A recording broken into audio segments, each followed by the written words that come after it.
नमस्कार, नम्रताच किचनमध्ये आपलं स्वागत आहे। तर आज आपण बनवणार आहोत व्हॅनिला चोको चिप्स नानकटाई। खुसखुशीत अशी नानकटे बनवायसाठी इथे मी 1/4 कप तूप घेतलेलं आहे। तूप एकदम पातळ घेऊ नका, थोडंसं असं घट्ट असू द्या तूप। आणि हे थोडंसं फेटून घेतल्यानंतर ह्याच्यात आपण घालणार आहोत अर्धा कप साखरेची पावडर, शुगर पावडर घालायची आहे।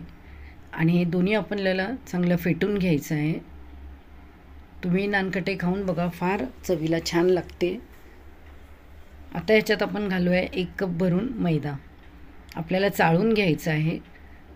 ह्याच्यात आपल्याला घालायचं आहे अर्धा कप बेसन आणि 2 टीस्पून बारीक रवा घालायचा आहे।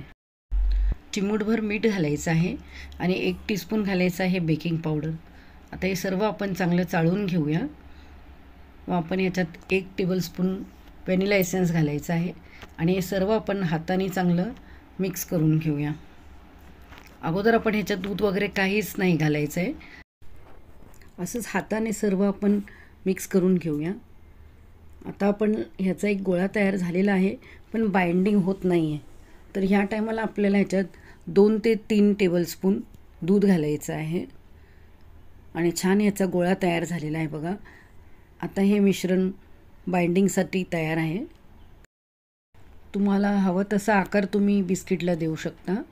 आणि इथे माझ्याकडे मी चोको चिप्स घेतलेले आहेत, ते मी वरून लावत आहे। 5 मिनिटं अगोदर मी कढई गरम करायला ठेवलेली, त्याच्यात आपण हे सर्व नानकटे ठेवूया। 20 मिनिटात चांगले आपले नानकटे तयार होऊन जाते।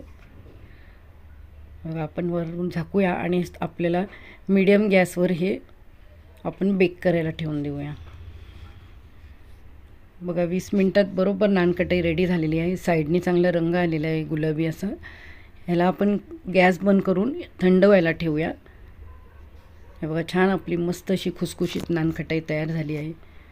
तुम्हाला ही रेसिपी कशी वाटली ते मला कमेंट करून सांगा व आपला चॅनल नम्रतास किचन ह्याला लाईक शेअर सबस्क्राईब करा।